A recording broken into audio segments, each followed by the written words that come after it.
पूछते हैं, नमस्ते महाराज जी, आपने कहा कि नव वर्ष पर या तो गुरु या परिवार या तीर्थ स्थान पर मनाना चाहिए, पर हम सभी का सुभाष नगर का एक परिवार है और आपने नेमिनाथ भगवान की अतिशयकारी प्रतिमा स्थापित कर इस तीर्थ का रूप दिया है, तो हम सभी सुभाष नगर के परिवार एक साथ नया साल नेमिनाथ भगवान के सानिध्य में मनाया, तो इसमें कोई दोष तो नहीं है?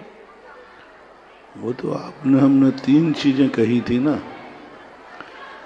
पहला हमने कहा था कि अपने घर में ही रहो और अपने घर के जो इष्ट देव हैं आपके मंदिर में, भीलवाड़ा सुभाष नगर का तो एक अपने आप में अलौकिक ही पुण्य है, दृश्य है, जो ऐसे जिनबिंब आपको मिले और ऐसा मंदिर आपका है कि वो ही अपने आप में स्वयं में तीर्थ है, क्योंकि मूर्ति से ही मंदिर का अतिशय होता है। और वो मूर्ति महामूर्ति ऐसी है जिस मूर्ति के अंदर नेमिनाथ भगवान बैठ कर के भी खुश होते हैं। कभी कभी व्यक्ति को अच्छी सीट मिल जाए ना, तो उसका भी एक आनंद अलग है। यात्रा तो सभी करते हैं, लेकिन किसी को अच्छी सीट मिल जाती है तो उसे बहुत सगुन है। इसी प्रकार नेमिनाथ भगवान को भीलवाड़ा राजस्थान के सुभाष नगर में वहाँ जाकर के एक इतने अच्छा स्थान उनको मिला, इतना अच्छा मूर्ति मिली कि नेमिनाथ भगवान भी खुश हैं। तो आप अपने घर में रहे, बहुत अच्छा है। मैंने तीन मार्ग बताए थे। किसी शुभ दिन, जन्मदिन, शादी के सालगिरह, या तो अपने घर में रहो, घर में ही अपने परिवार के साथ उसको मनाओ, अपने माँ के हाथ की रोटी खाओ, अपने परिवार में के साथ मिल कर के रहो। यदि बाहर ही जाना है तो तीर्थ यात्रा पर जाओ या अपने गुरुओं के पास जाओ। ये तीन रूप हैं। बहुत अच्छा सुभाष नगर के नेमिनाथ भगवान के चरणों में मनाया, वो तुम्हारा और भवभाग्य है। बहुत अच्छा। वैद्यचंद जैन गोरेला पेंड्रा रोड से पूछते हैं, नमस्ते महाराज जी, जैसे श्री सम्मेद शिखर जी में टोंकों के नाम और चरण इंद्र के द्वारा और अनादिकाल से आपने बताए थे कि नाम है, मगर जो अभी चार भगवान कैलाश, चंपापुर, गिरनार और पावापुर से गए, तो उन कूट का नाम भी क्या अनादिकाल से है? कूट का नाम तो अनादिकाल से है, वहाँ के कूटों का नाम अनादिकाल नहीं है। जो सम्मेद शिखर में ही एक ही कूट नहीं है, अनेकों कूट हैं वहाँ पर, और उन कूटों के नाम अनादिकाल से अनेक अनेक रूप में हैं।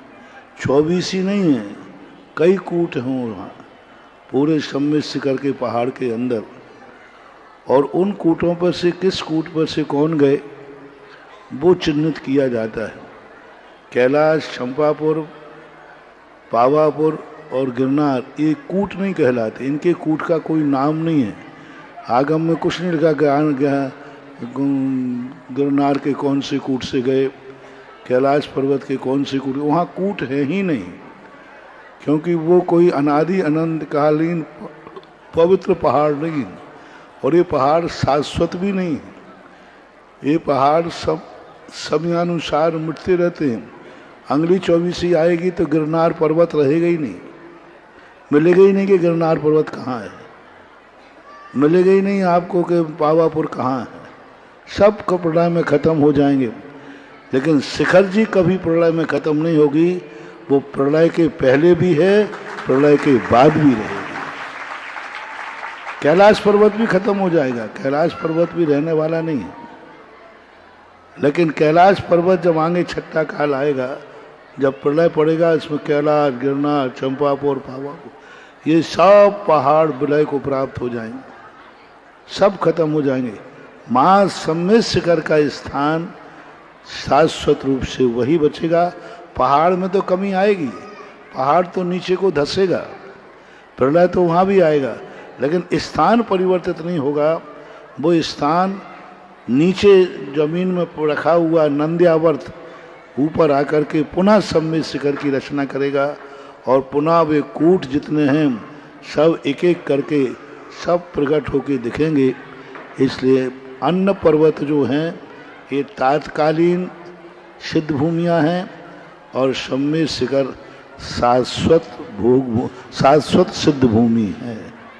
खुशांसी जैन आगरा से पूछती हैं, नमस्ते महाराज जी, हमारे उत्तर प्रदेश के अंदर जब भगवान का जन्म कल्याणक होता है तो हम लोग बहुत उत्साह के साथ जाते हैं, फिर बाकी के कल्याणकों में नहीं जाते विशेष रूप से, तो क्या केवल जन्म कल्याणक का ही महत्व है पंच कल्याणक में? यही सबसे बड़ी भूल है लोगों की। सम्यक दृष्टि जीव जन्म कल्याणक से ज्यादा महत्व दीक्षा कल्याणक को देता है। जो वास्तविक जैनी होते हैं, सम्यक दर्शन जिनको होता है, वे गर्भ और जन्म कल्याणक को बहुत कम महत्व देते हैं सांसारिक दृष्टि से।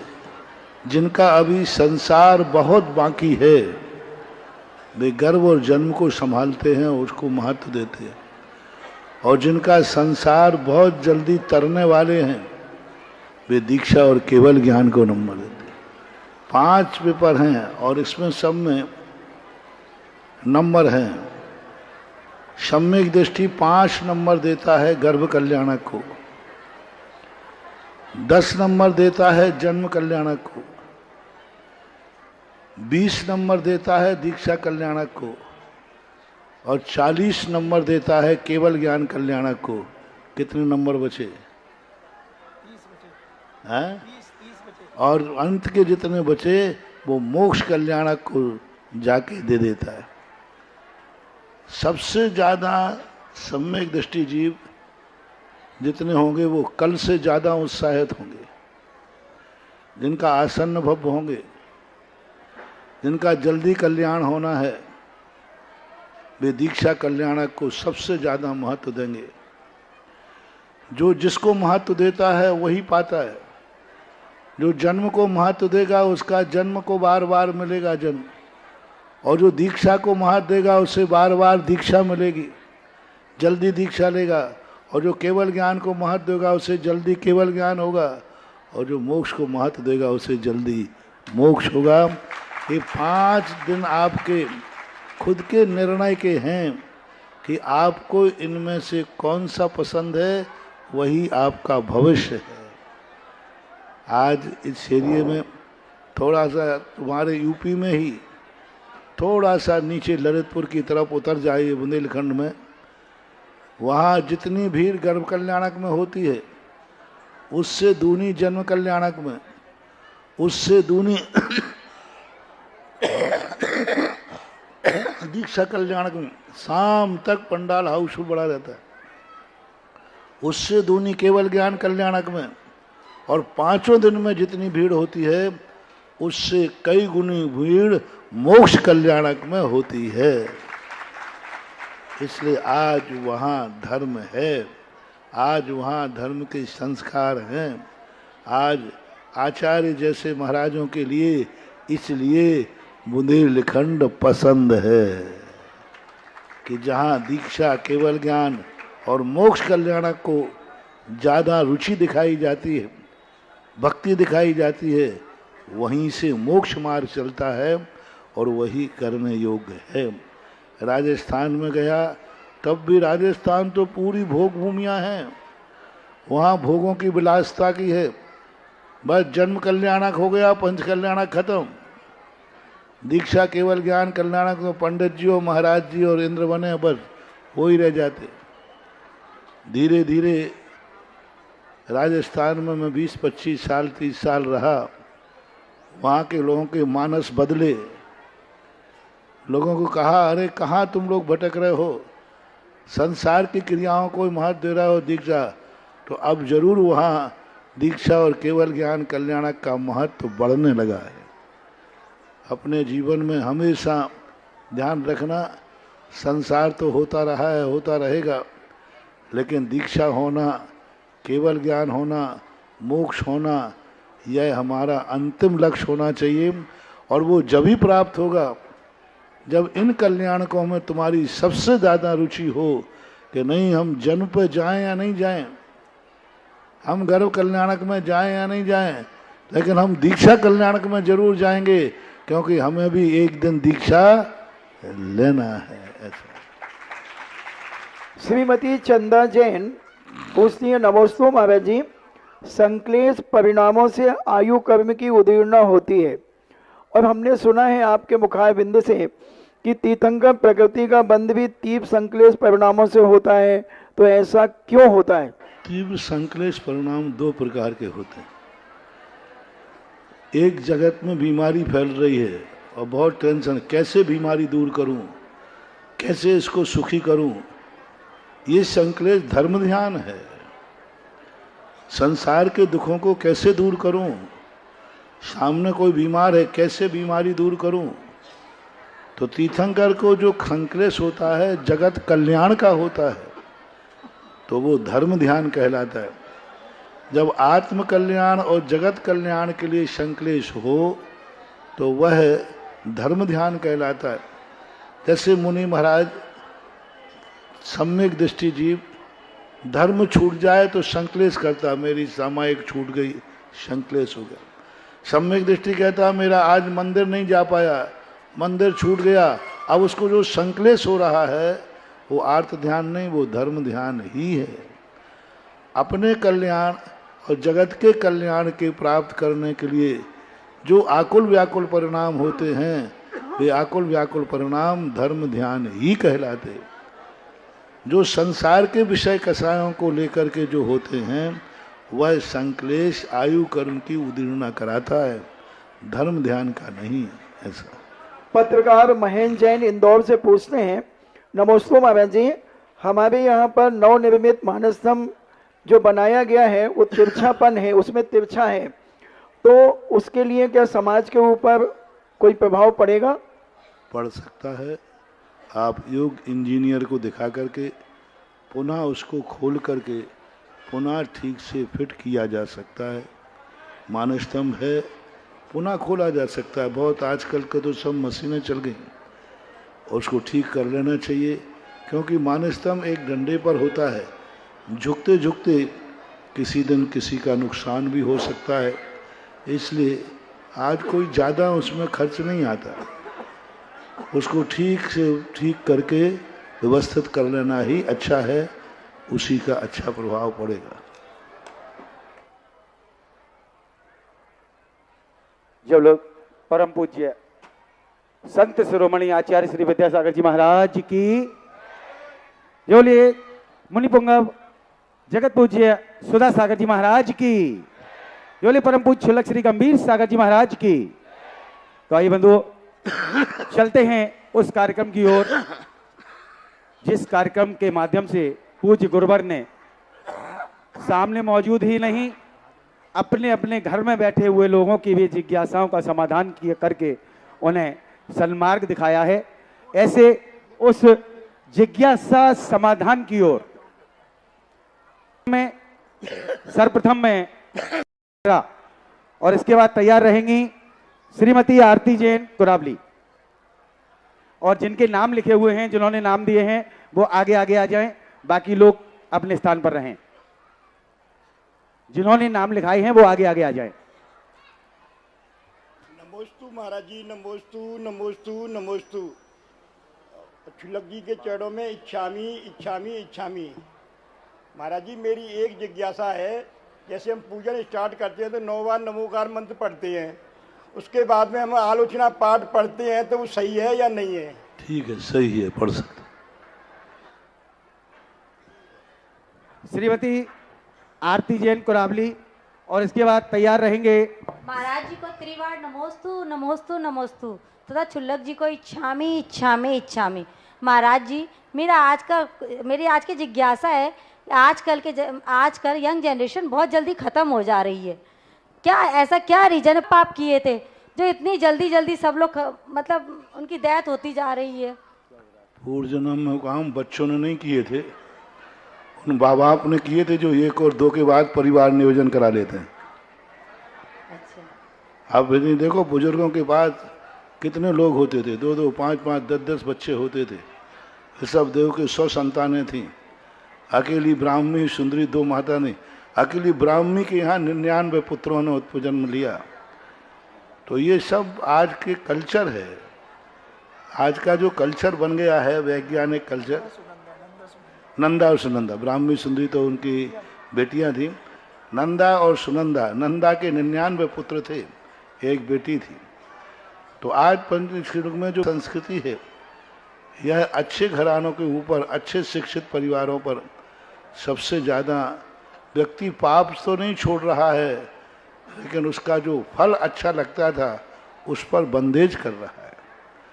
यदि आपको संतान नहीं चाहिए तो संयम धारण कीजिए ना, ब्रह्मचर्य व्रत लीजिए। नहीं, ब्रह्मचर्य व्रत तो लेंगे नहीं, लेकिन उसका फल जो संतान रूप में मिलता है उसको रोकते हैं। ये जो पाप सबसे बड़ा हो रहा है, इस पाप का दुष्परिणाम है घट रही। सबसे ज़्यादा भारत में परिवार नियोजन कराया है संघ परसेंटेज में तो जैनियों के 100% प्राय मिलता है, बहुत किसी न किसी रूप में। और दूसरी बात है कि सबसे ज़्यादा व्यक्ति आज पढ़ा लिखी समाज होने से छोटा परिवार पसंद करने लगे। आज तो 2 के स्थान पर 1 की भी फैशन चलने लगी। और अब तो ये दिन आने लगे हैं कि महिलाएं माँ बनना ही नहीं चाहेंगी। वो कहें जब किसी कूख से उत्पन्न करा दो तो अब फैक्ट्रियां खुलेंगी, बच्चे पैदा करने की बाजार लगेंगे। कूख बिक्री, कूख बोलते हैं इसको, कोख बिक्री। किसी भी महिला के साथ आप अपना बच्चा पैदा करेगी, जन्म 9 महीने घर में रखकर पैदा करके तुम्हें दे देगी, उससे इतने लाख रुपए का ठेका होगा, मैं 5 लाख रुपया दूंगा, हमारा बच्चा पैदा कर दीजिए। विदेशों में चालू होगा। पिता का वंश चलता है तो पिता के द्वारा वो महिला संपर्क करेगी और संतान को उत्पन्न करेगी, पैसा लेकर के बड़ी हो जाएगी, दूसरे का करेगी। यानी महिलाएं आज कूख बेचने लगी हैं। और धीरे धीरे ये फैशन, जैनी कूख तो बेचेगा नहीं, लेकिन दूसरी कूख से जन्म लेकर बेटे को करेगा। माँ अब बेटों को जन्म देने के लिए स्थिति में नहीं है माना जाता था। और वरदान देते थे बड़े लोग, दूधो नहाओ पूतो फलो। एक वरदान मिलता था, जब बहू सासू के ससुर के पैर पड़ती थी ना, तो ससुर क्या आशीर्वाद देता, दूधो नहाओ पूतो फलो। और आज ये वरदान देवे तो ना महिला कहे ससुर जी वरदान दिया है कि अभिशाप दिया है। तो मूल जड़ को सोचो कि कहाँ जड़ में कीड़ा लग गया है। मूल बात यह है विचार। अच्छे परिवार लोगों में परिवारजन, अरे परिवारजन मोह कहाँ है जो मांसाहारी हो, जो पापी हो, शराबी हो, जुआड़ी हो।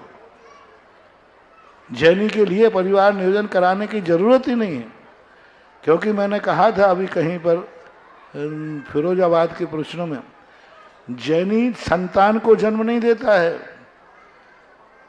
जैनी एक जैनी को जन्म देता है, एक शाकाहारी को जन्म देता है, एक जैनेन्द्र भक्त को जन्म देता है, जैनी एक मुनि को जन्म देता है। जैनी की संतान पापी नहीं होती, परमात्मा होती है।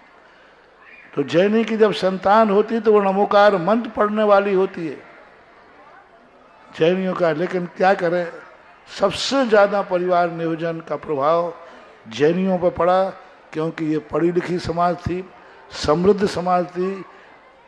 उन विज्ञापनों की बातों में आ गए और आज पश्चाताप करना पड़ रहा है। हमारी धर्म छोटा होता जा रहा है। एक बच्चा है, वो कहीं चला गया, खत्म, तुम्हारी जिंदगी खत्म। और पहले के बच्चे होते थे, एक राजनीति करेगा तो एक डॉक्टर बनेगा, एक समाज सेवी बनेगा, एक महाराज बनेगा और एक घर गृहस्थी चलाएगा। इतनी ज़्यादा वेराइटियाँ होती थी, सब अलग अलग कल्चर होते थे। लेकिन अब क्या करें। नमोस्तु महाराज। और इसी क्रम में श्रीमती नेहा रजत जैन सिकोहाबाद, और इसके बाद तैयार रहेंगे सौरभ जखनिया कुरावली। आचार्य श्री के चरणों में मेरा बारंबार नमोस्तु नमोस्तु नमोस्तु। छुल्लक जी के चरणों में इच्छामी इच्छामी इच्छामी। हो जाती है वो धरा भी पावन, हो जाती है वो धरा भी पावन, जहाँ विचरण आप करते हो। धरती भी शीतल हो जाती है जहाँ चरण गुरु के पढ़ते हैं, जहाँ चरण गुरु के पढ़ते हैं। आचार्य श्री, मेरी जिज्ञासा ये है, कुछ दिन पहले मेरी दीदी मंदारगिरी गई थी, तो वहाँ पर जो बांसपुर भगवान के चरण है और साक्षात अर्घ बना हुआ है, लेकिन कुछ लोगों ने क्या किया है, वहाँ पर सिंदूर लगा के राम सरोवर लिख दिया है, हनुमान स्थल लिख दिया है, और तो और वहाँ पे शिव का मंदिर भी बना लिया है। और जब वहाँ की कमेटी ने कुछ बोला, बहुत दुखी हुई। हाँ, मालूम है मुझे सब।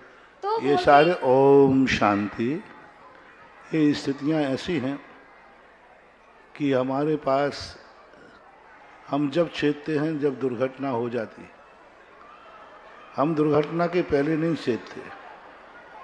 इतने पहले हम क्यों नहीं कुछ लिखवा पाए, इसके पहले हम कागजात तैयार क्यों नहीं करवा पाए, क्यों हम उस टोंक का, उस स्थान का रजिस्ट्रेशन करा नहीं पाए।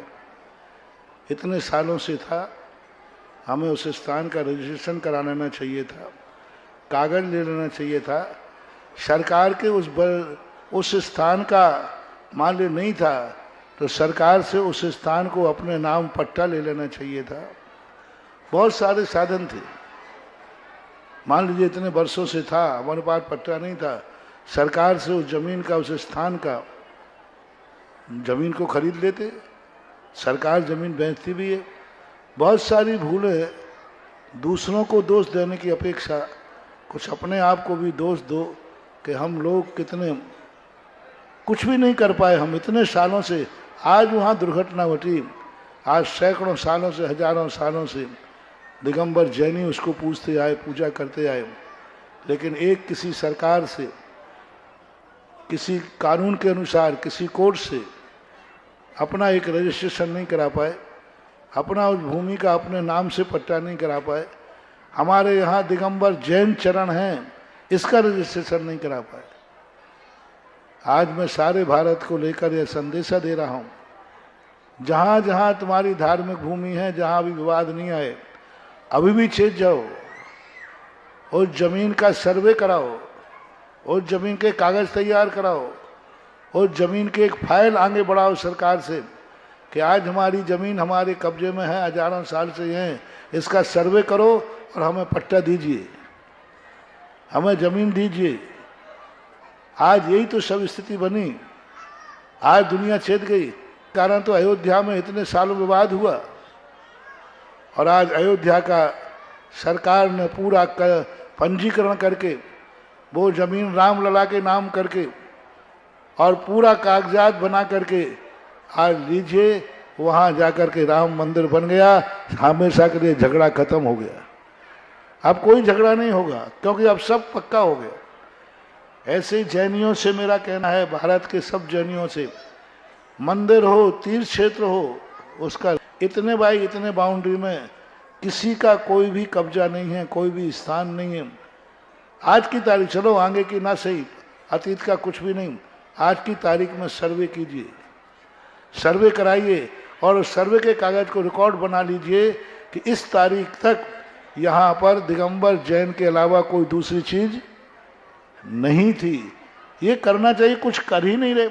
जब दूसरा आकर के अतिक्रमण कर रहा है तब कहते हैं ये गलत हो रहा। आप क्या करोगे, आपके पास कोई कागज मौजूद नहीं मिलता, और कोर्ट कचहरी कुछ नहीं सुनते हैं, वे तो साक्ष्य और कागज के आधार पर आगे बहस करते हैं।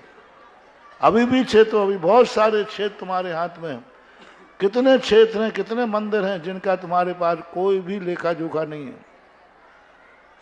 आज इतने सालों का आपका अतिक्रमण, अरे कोई 3 साल से ज्यादा अतिक्रमण कर लेता है तो वो जमीन जायदाद किसकी हो जाती है, उसकी हो जाती है, और सरकार उसको पट्टा दे देती है। सैकड़ों सैकड़ों सालों से जमीनों पे आपका कब्जा है, फिर भी आप सरकार से कागज नहीं ले पा रहे हैं। तो जागो, सभी जमीन, सभी तीर्थ क्षेत्रों पर निर्माण कार्य बंद करके, सबसे पहले तो जो जहां दुनिया में जितनी जमीन तुम्हारे पास है, सबसे पहले बाउंड्री वाल बनाइए, बनाइए, बनाइए। मैं सबसे पहले एक ही बात कहता हूं, जितना भी दुनिया में जो भी जगह तुम्हारी पड़ी, 1 इंच भी जगह है, ये 1 हेक्टेयर जगह है, एकड़ जमीन है, सबसे पहले वहां उसको बाउंड्री से ताला कीजिए, बंद कीजिए। निर्वाध भूमि को जितने में निर्वाध है उसका बाउंड्री बनाइए। बाउंड्री बना करके वहां पर एक बोरिंग और एक बिजली का मीटर लगवाइए, जिससे आपका नाम पक्का हो जाए। उसके बाद जाकर के सरकार का सर्वे कराइए और वो सर्वे रिपोर्ट तैयार कीजिए कि इस तारीख तक यहाँ सर्वे किया गया था, यहाँ दिगंबर जैन के अलावा कोई अस्तित्व नहीं पाया गया। कई तीर्थ क्षेत्रों को मैंने सुरक्षित किया है। जहाँ मैं पहुँचता हूँ सबसे पहले एक ही काम करता हूँ, आपकी भूमि बताओ कितनी है, सबसे पहले कहता हूँ बाउंड्री बनाओ।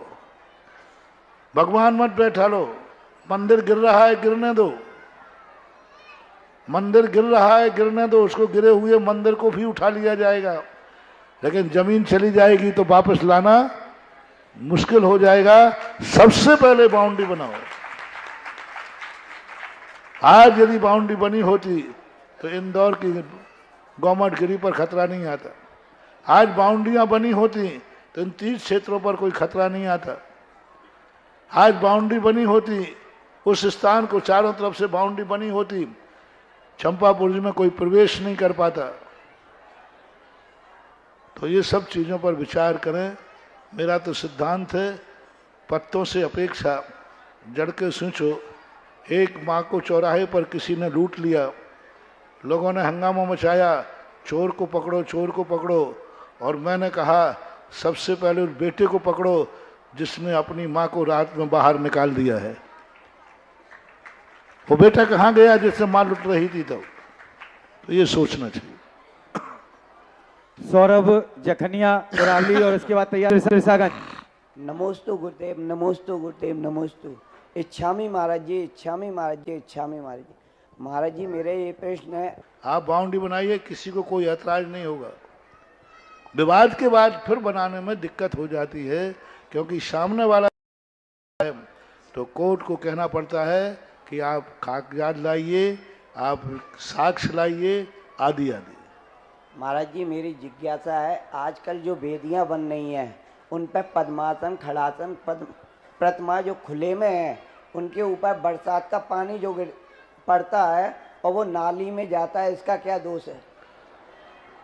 भगवान के ऊपर से पानी नाली में जाने वाला वो गंधोदक नहीं है। गंधोदक मात भगवान के ऊपर गिरने से गंधोदक नहीं बनता। मंत्र पूर्वक जब जल ढाला जाए तब गंधोदक बनता है। जैसे देख लीजिए, हम साधु लोग जब शुद्धि करके आते हैं तो अपने कमंडल से पैर धोते हैं, तो वो पैर का धुला हुआ पानी नीचे मिट्टी में चला जाता है कि नहीं? लेकिन वही जब आप चौके में थाली में गंधोदक बनाते हो तो उसकी एक बूंद भी नीचे नहीं गिरने देते। यानी पैरों से छुआ हुए से मतलब नहीं है, मंत्र संकल्प पूर्वक जो किया जाता है वही इस गंधोदक से, गंधोदक का कोई संबंध नहीं है। नमोस्तु गुरुदेव। श्रीमती रश्मि जैन सिरसागंज और इसके बाद तैयार रहेंगे श्रीमान सौरभ जैन जसराना।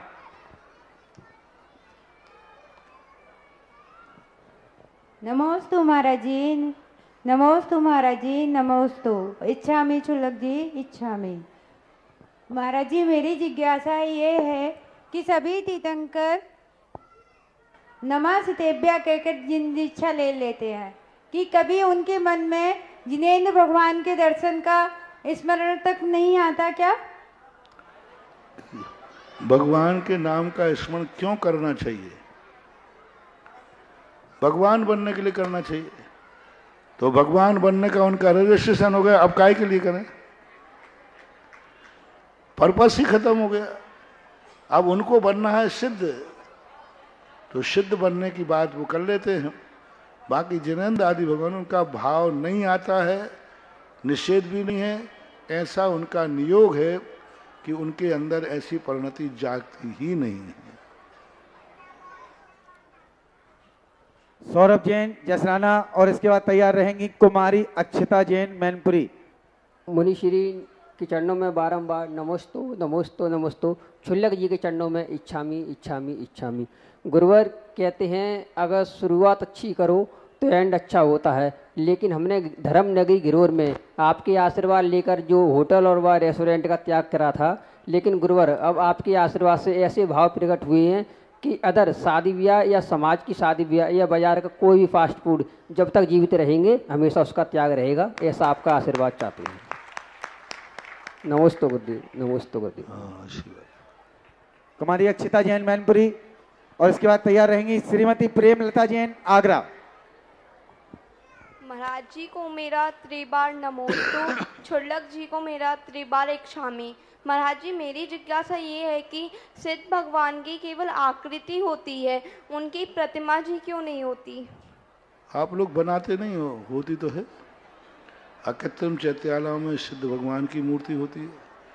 कई स्थानों में भारत देश में भी सिद्ध भगवानों की मूर्तियां विराजमान हैं। सिद्ध और अनंत भगवान की एक समान ही मूर्ति होती है, मात्र उसमें नख और केश नहीं होते हैं और अष्ट प्रातिहार्य नहीं होते हैं। बाकी मूर्ति ऐसे ही होते हैं जो उससे पीतल में कटी हुई जो आकार है वो मूर्ति है ही नहीं, वो तो एक समझाने के लिए सांचा बनाया गया था। श्रीमती प्रेमलता जैन आगरा और इसके बाद तैयार रहेंगी सोनम जैन कुरावली। नमोस्तु नमोस्तु नमोस्तु महाराज जी। इच्छामी क्षुल्लक जी। महाराज जी ये सहस्त्रकूट जिनालय कहाँ होते हैं, कैसे होते हैं और इनका क्या महत्व है? अब तो लोकोदय में भी सहस्त्रकूट जिनालय बनने वाला है। सहस्त्रकूट जिनालय जो होते हैं ये शास्त्रों में तो राजा श्रीपाल के समय पर सहस्त्रकूट की चर्चा आई। उसके बाद वर्तमान में सहस्त्रकूट की नई कई आकृतियां बनी। एक साथ एक पाषाण में 1008 मूर्ति उत्कीर्ण कर दी जाती है, सहस्त्रकूट हो जाता है।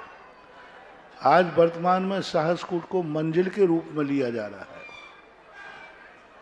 और ये मंजिल के रूप में सहस्त्रकूट सबसे पहले लगभग 12वीं शताब्दी के अंदर राजस्थान के चित्तौड़गढ़ के अंदर एक कीर्ति स्तंभ बनाया गया था।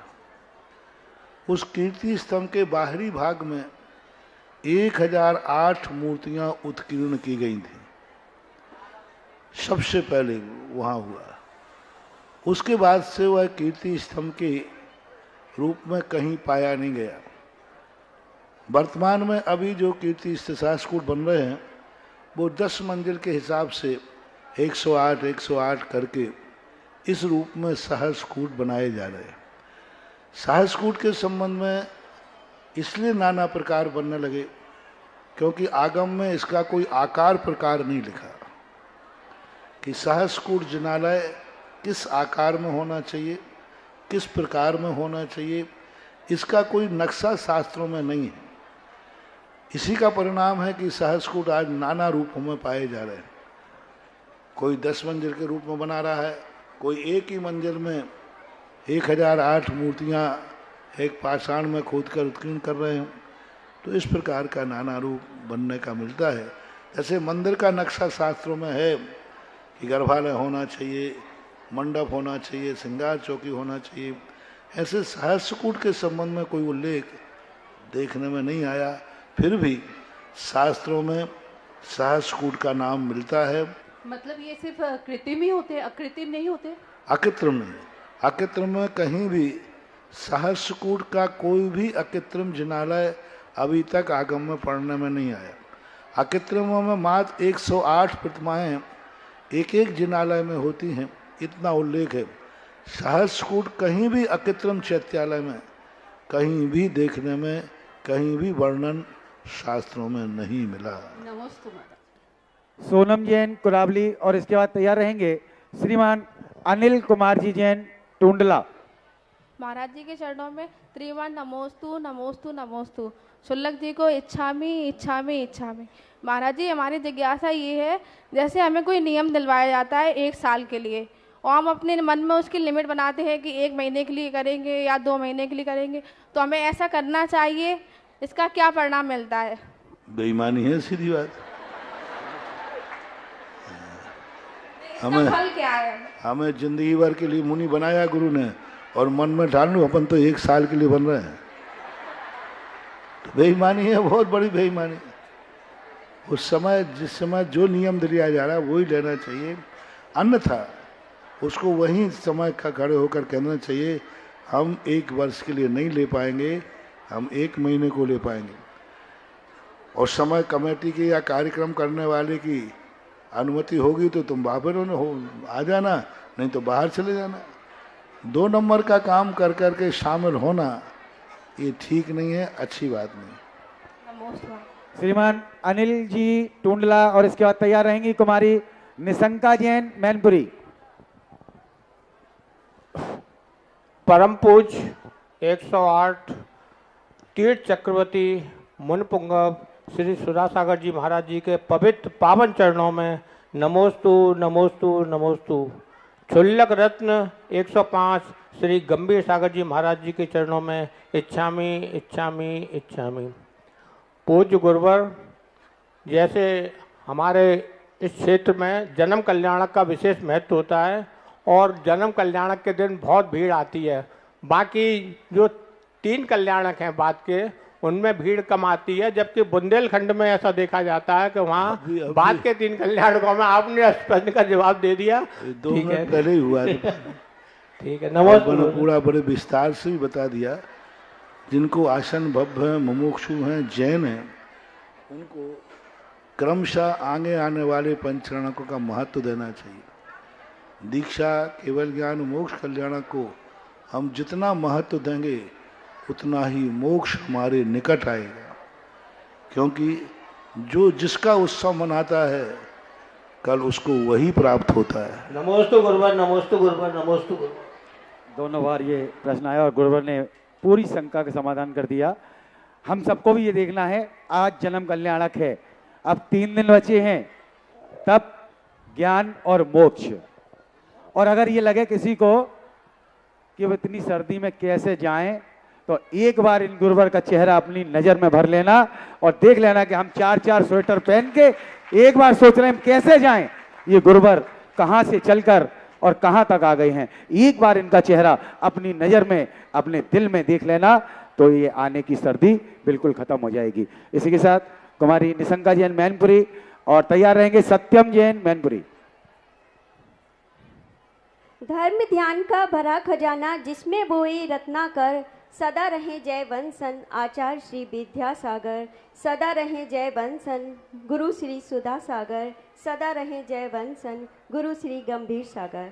गुरुदेव, मेरी जिज्ञासा ये है कि जो 4 प्रकार के दान होते हैं, औषधि, शास्त्र, अभय और आहार दान, ये गुरुदेव किस प्रकार से इन दान को हम विभिन्न रूपों में कर सकते हैं और किस प्रकार से हम ये क्या 4 दान एक ही प्रकार की कोटि में आते हैं गुरुदेव, और हम प्रत्यक्ष और परिस्थितिवश अप्रत्यक्ष रूप में भी इन दानों को किस प्रकार कर सकते हैं और इनसे क्या तात्पर्य है गुरुदेव? दान अनुग्रहार्थम दिया जाता है, अनुग्रह के लिए दिया जाता है।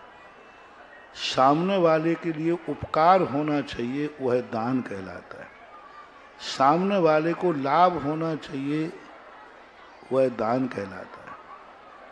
अब किस समय किसकी जरूरत है? जब आहार दान की जरूरत है, वह आहार दान महत्वपूर्ण है। लेकिन औषधि यदि बीमार है तो आहार दान महत्वपूर्ण नहीं, औषधि दान है। तो किस समय सामने वाले पात्र को जरूरत है, तुम्हारी उस वस्तु से उसका धर्म ध्यान और आगे बढ़ेगा, उसको दान की कोटि में लेते हैं। इसलिए कोई दान छोटा बड़ा नहीं होता है। ये अलग है कि आहार दान एक ऐसा दान है जो सबसे ज़्यादा दिया जाता है। आहार दान सबसे बड़ा दान है जो प्राणों की रक्षा करता है, शरीर को पुष्टि देता है, धर्म ध्यान साधना करने में साधक बनता है। इसलिए आहार दान का महत्व ज़्यादा हो जाता है। औषधि दान तो कुछ कदाचित बीमार होने पर होता है, लेकिन आहार दान तो बहुतायत दिया ही जाता है, इसलिए महिमा तो शास्त्रों में आहार दान की विशेष कही गई है। नमोस्तु गुरुदेव। सत्यम जैन मैनपुरी और इसके बाद तैयार रहेंगी श्रीमती राखी जैन कुरावली।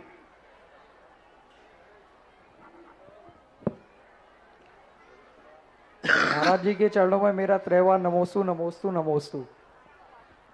महाराज जी, मेरी आज की जिज्ञासा यह है कि जब जिनालय में हम दर्शन करने हेतु जाते हैं तो भगवान की प्रतिमा श्याम वर्णी हो सकती है, तो हमारे वस्त्र काले क्यों वर्जित माना जाता है? महाराज जी, मेरी जिज्ञासा का समाधान करें। काला रंग बुरा नहीं है। काला रंग बुरा होता तो बाल काले क्यों सब पसंद करते हैं? काला रंग हर चीज में हर स्थान पर ठीक नहीं है। भगवान का शरीर काला है, उन्होंने काले रंग को कहीं बाहर से ग्रहण किया नहीं, ग्रहण नहीं किया। काला रंग के लिए तो जैसे बाल हैं, बाल अपने आप में जन्म से ही काले होते हैं, और एक खिजाब लगा के काला कर रहा है, तो खिजाब लगा के काला करना अशुभ है, और जन्म से ही काले होना भी अपने आप में शुभ है।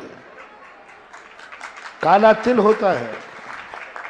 अब कोई गौरवर्णी व्यक्ति है और उसके गाल पे तिल हो जाए तो तिल अच्छा है कि बुरा है?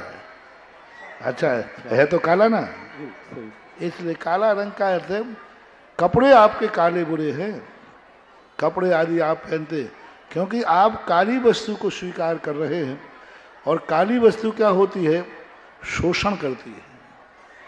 आप अक्सर कर देखना काले कपड़े पहनने वाले लोग झगड़ालू होते, हिंसालु होते, शोषण करने वाले होते हैं, स्वार्थी होते हैं, दूसरों पर अत्याचार करने वाले होते हैं, काला रंग पहनने वाले। और सफेद वस्त्र पहन करके रहते हैं, उनके परिणामों में कुछ अंतर आता है। इसलिए काला रंग ग्रहण करना, बाहर से ग्रहण करना, ये निषेध माना गया है। अच्छे शुभ कार्यों में, शांत कार्यों में, रौद्र कार्य करना हो तो निषेध नहीं है, शांत कार्य करना हो तो निषेध किया गया। नमोस्तु महाराज जी, नमोस्तु। ये जितनी भी महिलाएं बातें कर रही हैं, संकल्प ले लीजिए जब तक गुरुदेव यहाँ विराजमान है तब तक के लिए मौन है। केवल जिज्ञासा समाधान वाले बोलें, बात बाकी मौन हो जाए। और अगर आपके मन में ये भावना बात करने की फिर भी रहे तो बुरा ना माने, पंडाल के बाहर जाके बात कर सकते हैं। राखी जैन कुरावली और इसके बाद तैयार रहेंगी श्रीमती रिया जैन सिकोहाबाद।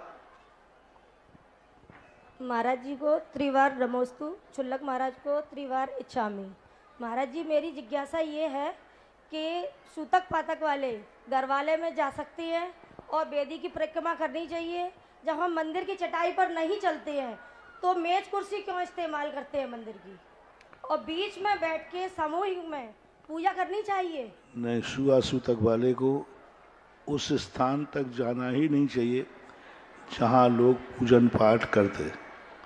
शुआ सूतक वाले को मंदिर के बाहर ही रहना चाहिए, अथवा मंदिर के बाहर जहाँ दरवाज़ा होता है वहाँ बाजू में साल कहलाते हैं, वहाँ तक जाना चाहिए।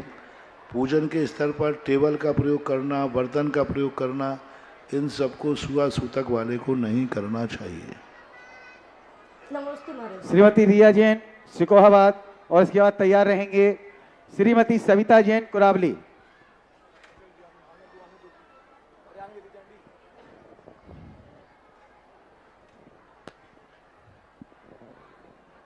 महाराज जी के चरणों में त्रिकाल नमोस्तु नमोस्तु, छुल्लक जी के चरणों में इच्छा में महाराज जी, मेरी जिज्ञासा ये है कि जो पंच कल्याण में जो रत्नों की वर्षा होती है और जो रत्न हमें प्राप्त होते हैं, उस रत्नों का क्या करें हम? महाराज जी समाधान कीजिए। आपने प्राप्त किया है, शुभ सगुन के रूप में मान करके ले जाना है तो आप ले जा सकते हैं, क्योंकि पंच कल्याणक में जो रत्न बरसाए जाते हैं वो श्रावकों के लिए ही काम आते हैं। आप ले जाकर सगुन के रूप में आप किसी अच्छे स्थान पर, तिजोरी पर, बैठक खाने पर, कहीं भी ऐसे स्थान पर आप रख सकते हैं, उसमें कोई दोष नहीं, क्योंकि वो बरसाए गई हैं आप लोगों के लिए ही। महाराज जी रिंग भी बनवा सकते हैं क्या? पहन सकते हैं उसको? कोई बाधा नहीं, पहनने कोई बाधा नहीं। नमोस्तु महाराज। श्रीमती सविता जैन कोरावली और इसके बाद तैयार रहेंगी श्रीमती रीता भारतभूषण जैन मैनपुरी।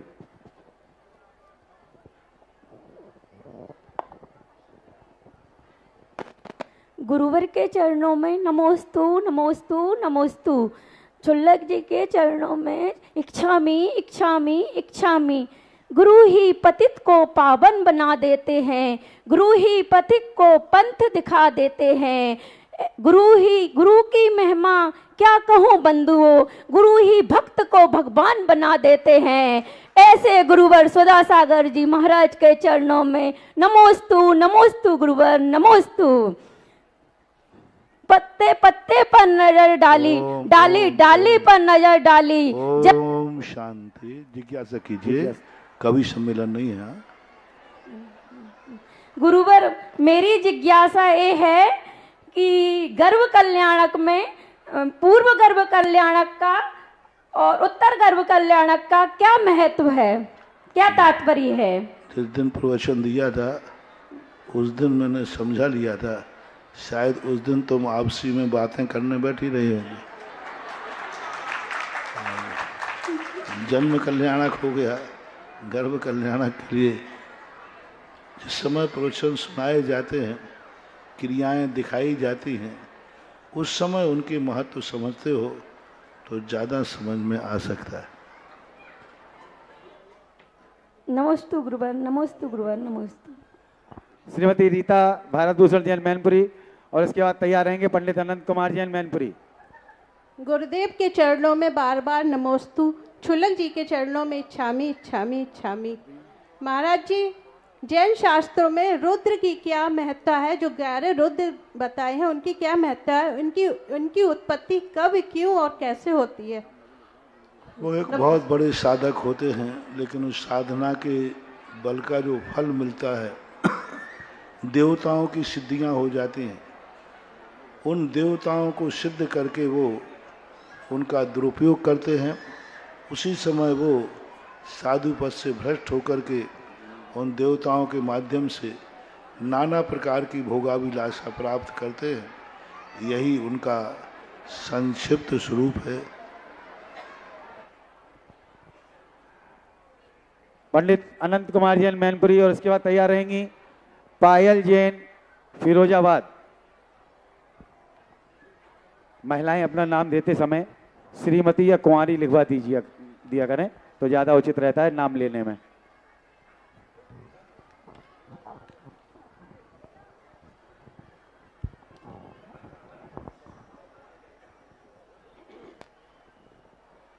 जय बोलिए देव देवा देव आदि शक्ति आदि ब्रह्मा अयोध्यानाथ कैलाशपति आदि नारायण आदि जिन ब्रह्मा विष्णु महेश विराट पुरुष ऋषभ देव भगवान की। जय बोलिए परम पूज्य आचार्य कुंद कुंद भगवान की। जय बोलिए परम पूज्य आचार्य विद्यासागर गुरुदेव भगवान की। जय बोलिए परम पूज्य मुनराज सुधा सागर गुरुदेव भगवान की। जय बोलिए परम पूज्य छुल्लक सागर महाराज की।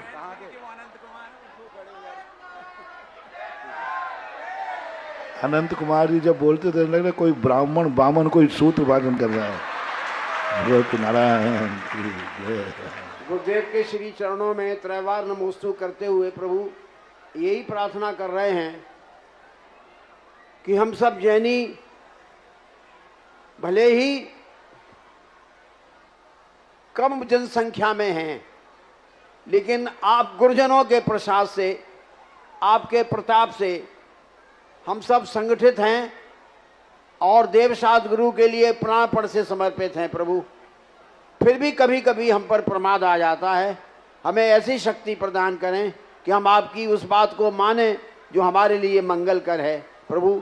इसी मंगल भावना के साथ हम आपसे प्रार्थना कर रहे हैं कि हमें कुछ ऐसा मार्ग प्रशस्त करें जो हम आपकी बात मानने के लिए सदैव तत्पर हों, सदैव तत्पर हों, सदैव तत्पर हों। हमेशा कोई भी बात को जानने के लिए ये सोचने में आना चाहिए, इससे हमें लाभ क्या है।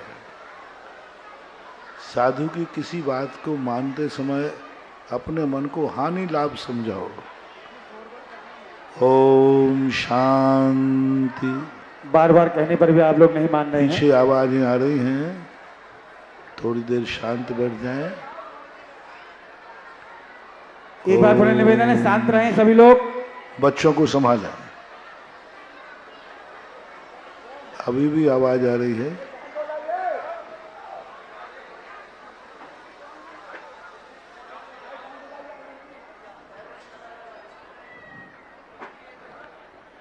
तो कोई भी मन को धारण करने के लिए हमें हानि लाभ पर विचार करना चाहिए। जो उपदेश दिया जा रहा है इससे हमें कितना लाभ है और नहीं मानने पर कितनी हानि है। ये हानि और लाभ मन में बैठ जाए तो व्यक्ति या तो 100% मान लेगा और हानि हुई तो 100% छोड़ देगा। तो हानि और लाभ हम नहीं बैठाल पाते। हम प्रवचन तो सुनते हैं लेकिन ये नहीं सोच पाते कि इससे यदि एक वाक्य छूट गया तो हमें कितनी हानि होगी। एक वाक्य यदि हमें समझ में आ गया तो हमारी जिंदगी बदल सकती है। ये बात न आने से हम प्रवचन आदि की बातों को संभाल नहीं पाते, सुन नहीं पाते और उस समय प्रमाद कर जाते। तो हानि और लाभ का तत्व चिंतन करो। हानि और उपादान ये दो चीजें जैनागम में हैं। जिनको ये समझ लेता है फिर वो एक एक शब्द को कहीं बाहर नहीं जाने देता, आत्मसात कर लेता है। पायल जैन फिरोजाबाद और इसके बाद तैयार रहेंगी शिवांगी जैन कुरावली।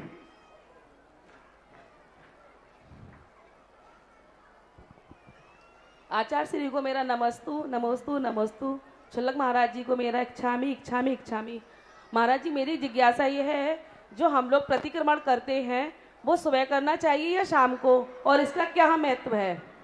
तीनों टाइम करना चाहिए। रात्रि के दोष अलग होते हैं, दिन के दोष अलग होते हैं। तो दो टाइम गृहस्थों को, वृत्तियों को प्रतिक्रमण करना चाहिए। सामान्य रूप से एक बार भी कर लेते हैं। वृत्ति यदि नहीं हो तो आलोचना कर लेते हो, जब कर लेते हो तभी ठीक है। नमस्ते महाराज जी। शिवांगी जैन कुरावली, और समय चूंकि हो रहा है इसलिए बाकी के जिज्ञासुओं से क्षमा याचना। शिवांगी जैन कुरावली।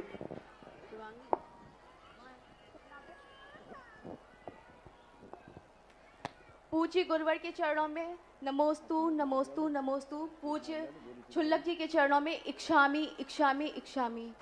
गुरुदेव मेरी जिज्ञासा है कि जब हम पूजा करते हैं तो भगवान हमारे सामने ही होते हैं, तो हम टोकने में स्थापना करने का क्या आशय है?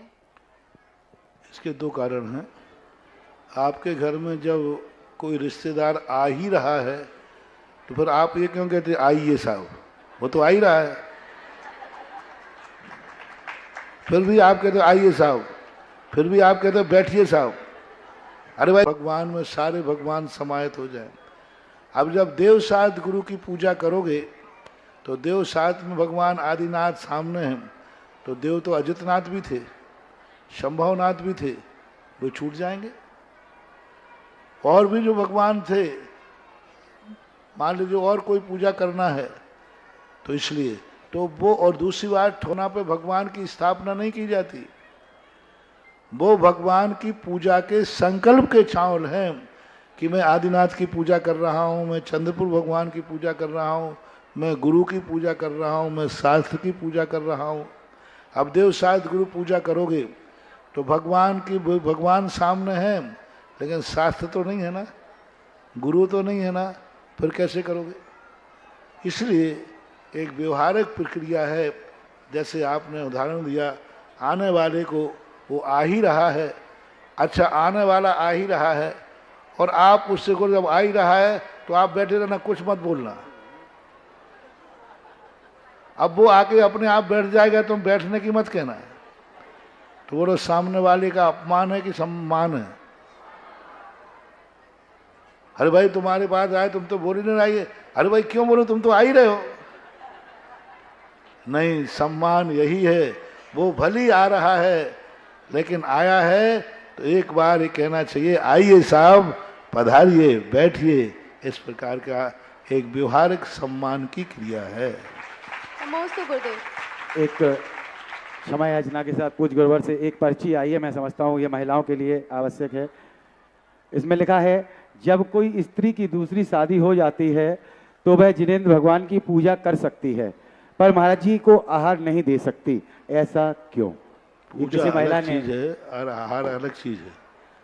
पूजा तुम्हारी भक्ति है, आहार हमारे शरीर के अंदर जाता है। हमारी जिंदगी में इस प्रकार की जो आपने आपके जीवन में जो दूसरी शादी की है, वो आपने शौक से की है कि शुरू से कहा था एक करूंगा दूसरे को छोड़ के दूसरे से करूंगा, कि दुर्घटना है? बोलो, तुम्हारे लिए वो क्रिया दुर्घटना है, अशुभ है कि शुभ है?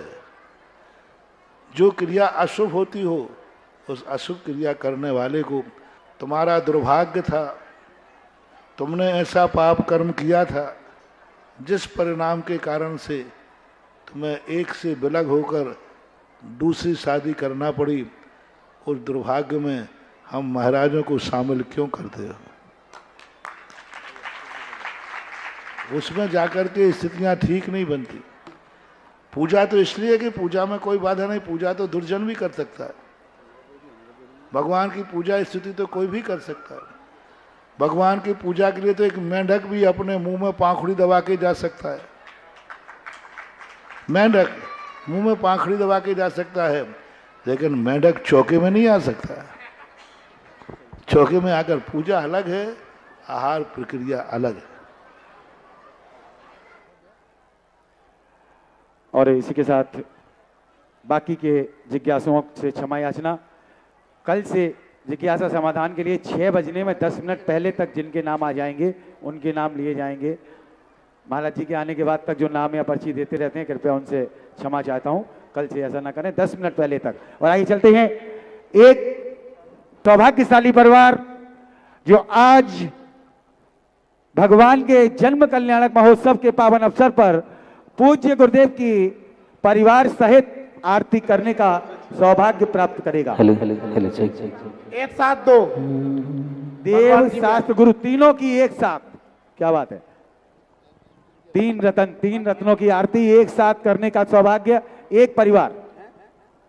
सीखता करें भैया, 1-2 लोग बीच में आ जाओ, जरा देख लो।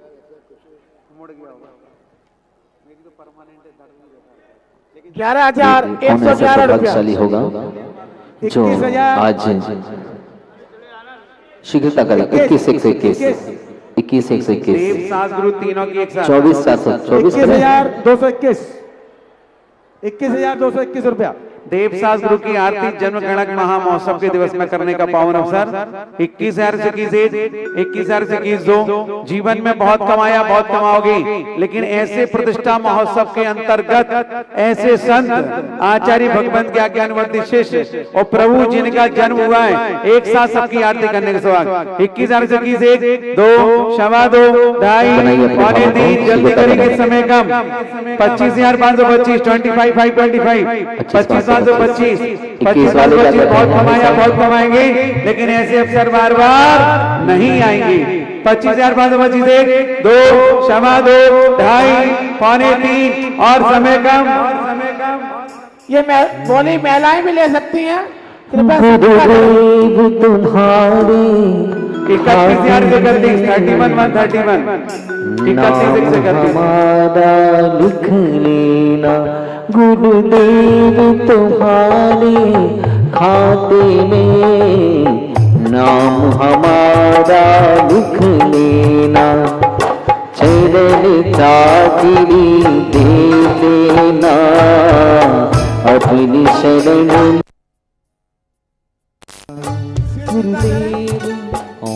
चलिए समय कम। बनाए अपने भावों को 31,000 से 31, 2, सवा 2, 2.5, पौने 3 3 और अंतिम बार पूछ करके छोड़ रहा हूं। 1 2 3 नाम दीजिए। खड़े हो जाएं जिनका नाम है। यह सौभाग्य प्राप्त किया है श्रीमान सुनील कुमार जैन जखनिया। परिवार सहित वो आ जाए। आइएगा, यहाँ पहुंच जाए नीचे। पहले गुरु जी की आरती करेंगे, फिर हम प्रभु जी की ओर चलेंगे वहां मंच पर। नीचे रैंप से ही, क्योंकि ऊपर नहीं करते हम लोग, क्योंकि हमारा सिस्टम फिक्स है। चाहे आज हो, चाहे कल हो, चाहे परसों, किसी भी दिन हो, सिस्टम बराबर है। आ जाइए निकल के, जिनकी बोली है। सभी लोग खड़े हो जाएंगे अपने स्थान पर। उनके परिवार की महिलाएं भी इस तरफ आ जाए नीचे। सभी खड़े हो जाएंगे अपने स्थान पर। सुधा सिंधु को जब मिला, देखो बाकी लोग आगे ना आए, थोड़े पीछे रहे, टेबल के पीछे रहे। महाज्ञान वरदान सुधा सागर जी तब बने, भक्तों के भगवान, भक्तों के भगवान। बोलिए संत शिरोमणि आचार्य गुरुदेव सिंह सर विद्यासागर जी महाराज की। सुनील जैन जखनिया के परिवार के सभी लोग आगे आरती के ध्यान दे दो उन लोगों को जल्दी नीचे।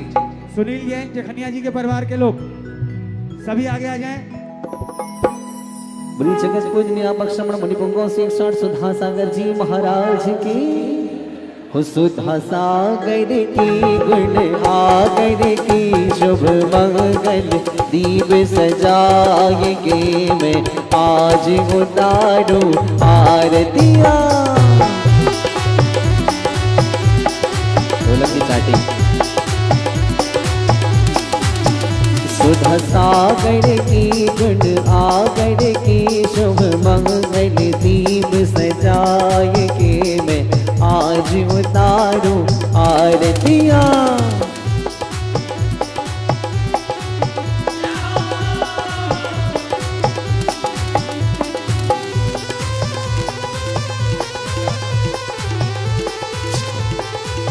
कांटी बढ़ाओ।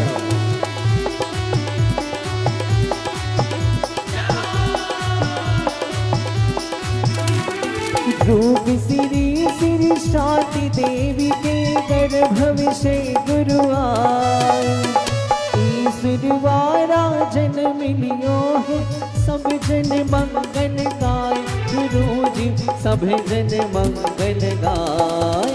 ऐसे गुरुवर की, ऐसे ऋषिवर की, आरती बारंबार हो, मैं आज उतारू आरतियां।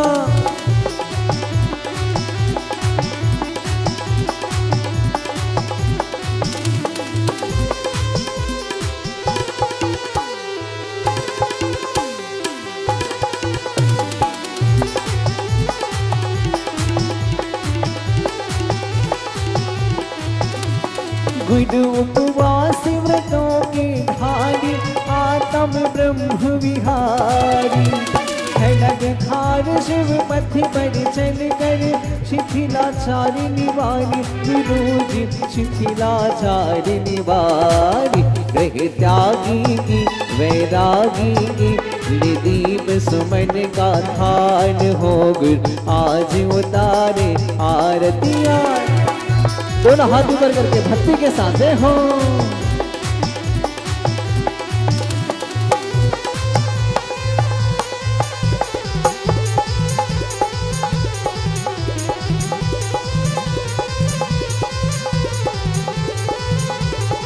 जय हो गुरुदेव।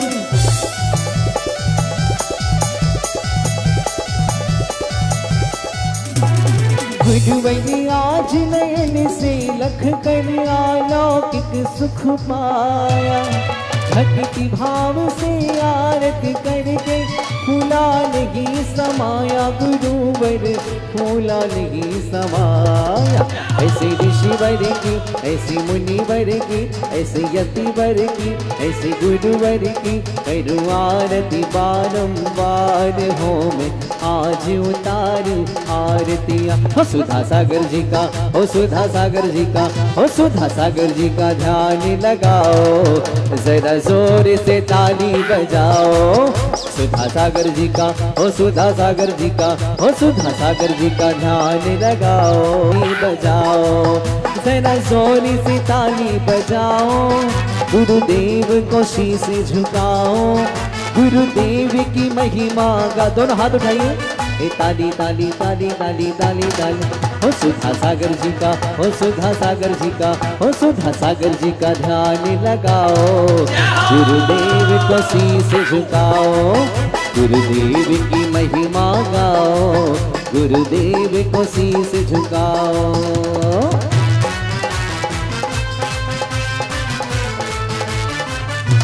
जय हो।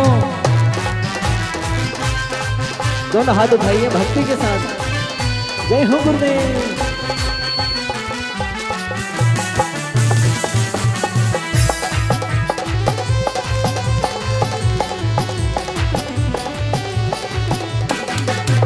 मस्ती में झूमे नाचे, हो मस्ती में झूमे नाचे, मस्ताने आए हैं मेरे गुरु महाराज तेरे दीवाने आए हैं, मेरे गुरु महाराज तेरे दीवाने आए। सबको कहना है गुरुदेव। सभी लोग दोनों हाथ जोड़ो और एक साथ बोलो नमोस्तु महाराज जी। हे महाराज जी नमोस्तु नमोस्तु नमोस्तु। इच्छामि इच्छामि। हाँ अभी बहुत महत्वपूर्ण कार्यक्रम है। अभी अपन भगवान की आरती करेंगे।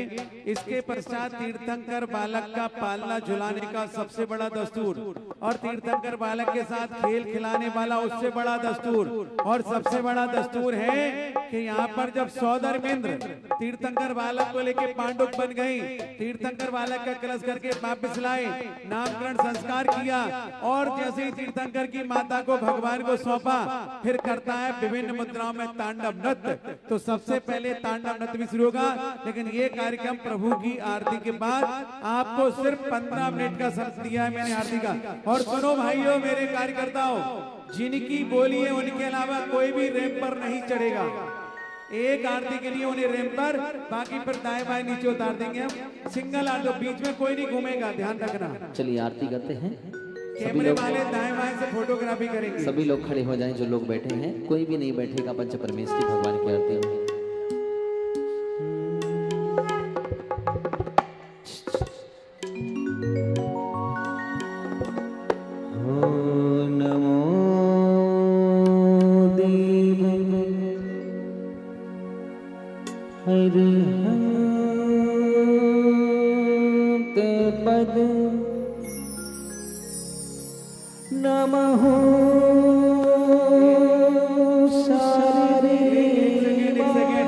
सुनील भैया, ओ सुनील जी, काका जी सुन लो, आप दोस्ती मत निभाना। आज आपका परिवार आप रखो, क्योंकि दोस्ती आ रही है, अपन नीचे उतार के मनाएंगे अभी इस आरती के बाद, क्योंकि ये रैंप हमें अभी 3 दिन और चलाना है। इसलिए रिश्तेदारी दोस्ती हम बाद में करेंगे, पहले अपना पुण्य पूरा करेंगे। बीच में से महिलाओं को निकलने मत देना, जो नीचे रहे उनको नीचे ही रोको थोड़ी देर, जब तक आरती पूरी नहीं हो। चलिए शुरू करिए। नमो देव हरे पद नमः शारदे माई 24 जिन राज के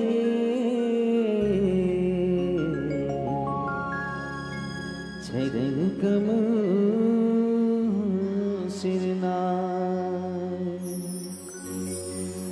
आग लगी आकाश में, झर झर झरे अंगार, और संत न होते जगत में जल जाता संसार। बड़ी लीलापक श्रवण बड़ी पुंगों से 160 सुधा सागर जी महाराज की। दोनों हाथ उठाएं भक्ति के साथ में झूम करके। सोने का दीप जलाए उतारो आरतियाँ।